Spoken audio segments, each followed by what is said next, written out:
What's going on, guys? Let me get straight to the point. Dirty Bear Bowie, 11 inches overall, 6.5 inch blade cutting edge. I got this one super sharp. Let's do a little bit of sharpness test.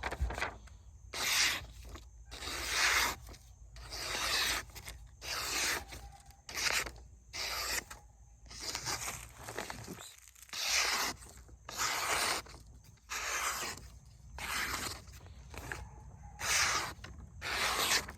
Anyway, beautifully sharp, right?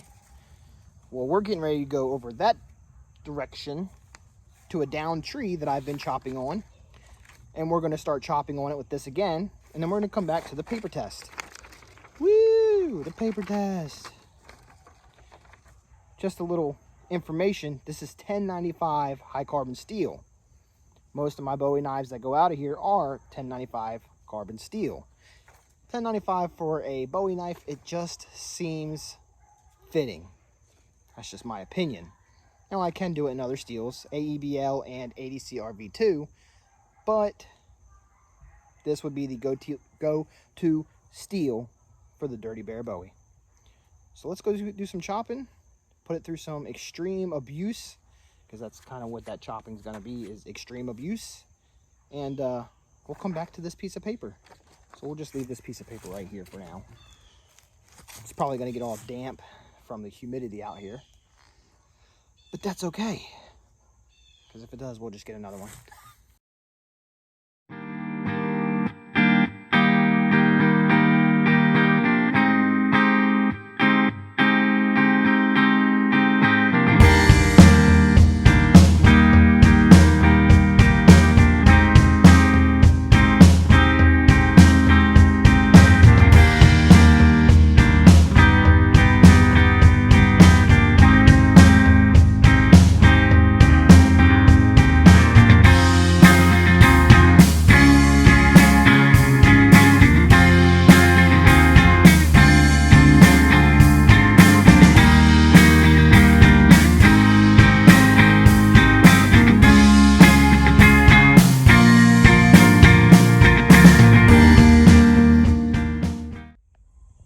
There you go. As you can see, I was doing some chopping with some other knives, some other Bowies.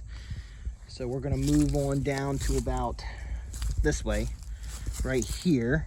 We'll go right here. We'll hit it right here and go to town on it. Let's get started.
guys been keeping track of how many times I've whacked this thing?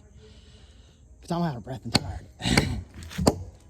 Just to show you how out of shape I am.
Alright, back over here to our paper.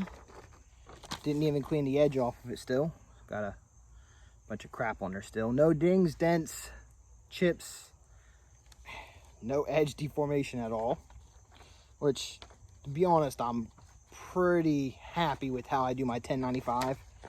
I couldn't give you the exact Rockwell, but I know it's good. So,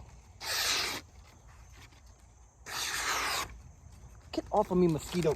Shoot, shoot, shoot. I'm trying to chop it. Paper is a little on the damp side too. It's not even like it's like I didn't even go over there and use it. That was my fault. Ooh, yeah, it's the dampness right there. Anyway, you get the point. So let's go do some feathers with it. Because, I mean, even though it is a large knife, I know there's some folks out there that like a 6.5 inch, 5-inch blade for their bushcraft or survival. Even though, to me, that's not necessary. To me, that's necessary. 3.5-inch blade, that's perfectly fine. That's all you need. Yeah, you're not going to chop down a tree, but you shouldn't be using your knife to chop down a tree to begin with. So that's really all you need for EDC and bushcraft. But we're not going to go there, and I'm not going to argue about it. We all have our own opinions. That's just mine.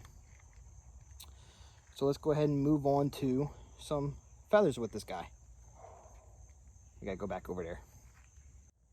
All right, let's go ahead and give ourselves a clean plate, because this is filthy from some other knives. The one on the hip's one of them, that little one I just showed you. Go ahead and just push all this to the side, because I'll use that at some point. Got us a stick here.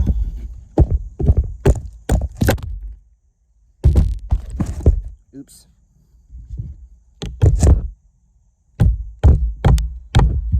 Hey, how you doing? Just get it all cleaned off for now. Right? Alright, little rock. Keep this here. You know what? We'll put a little bit bigger of a rock there. Alright, let's do this again. Works a little bit better.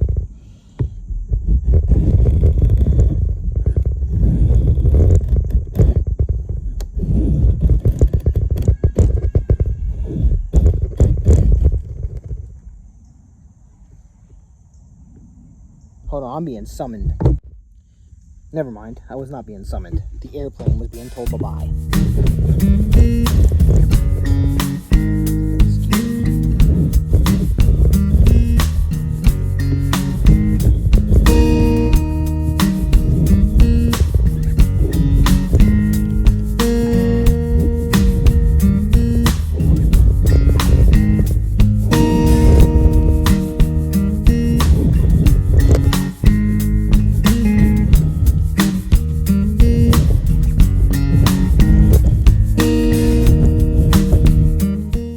One of the things that I absolutely love about the Bowie knife is the shape of the handle. Now, almost every single one of my Bowie knives have a thicker handle than that. That's thin. But I wanted a thin handle, and I wanted to give it a try to see what it'd be like to have a thin handle. I like it because I prefer thinner handles. They're just a little, to me, they're just better. But everybody's different. So normally mine are a lot thicker. Just about, maybe like something like that, maybe a little less. I don't have one to compare it with, but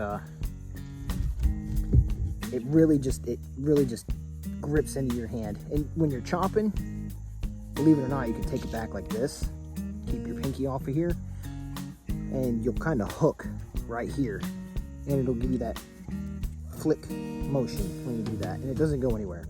And if you wanted to chop like that, you could with your hand, just fist it on there.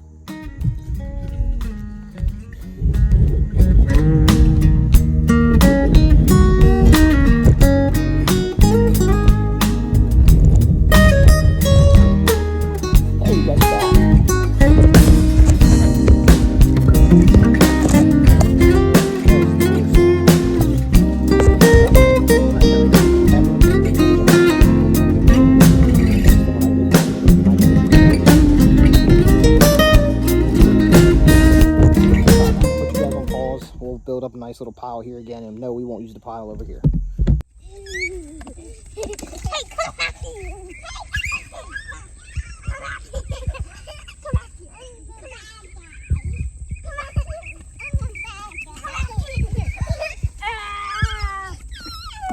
Come on, come on. So that intermission was brought to you by me having to wrap it up for the night last night. So moving on, I didn't touch up the edge or anything. I know it's a little far-fetched, but anyway, you can see all the gunk on it still. Fat wood. Put some fat wood on it real quick. I like fat wood because fat wood gets very slippery when you're carving it. Feather tip, whatever you want to call it. I don't want a whole lot. And it really gets slippery when you scrape it.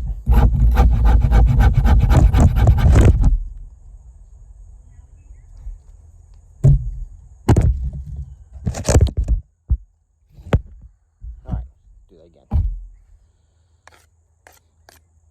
Alright, so let's go ahead and hit it with the handy dandy ferro rod. Why not, right?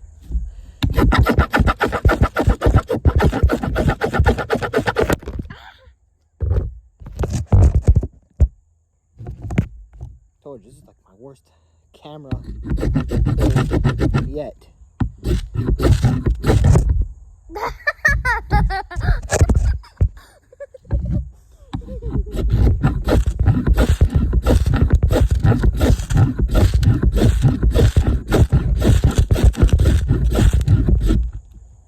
There we go.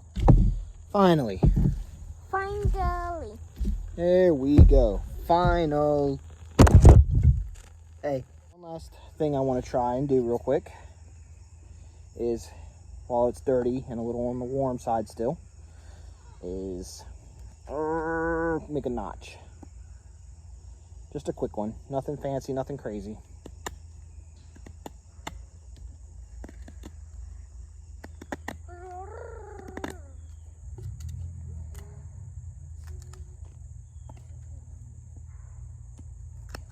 Shouldn't take but a second, which it doesn't take but a second.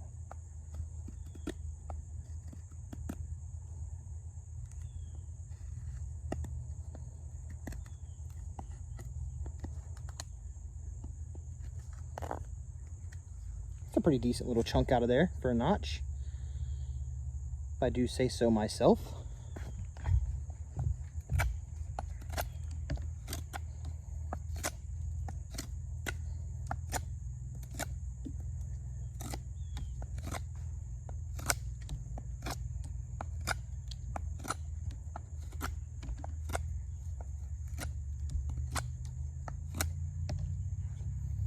Decent little point on there. Doesn't have to be perfect. All right, there we go. Dirty Bear Bowie.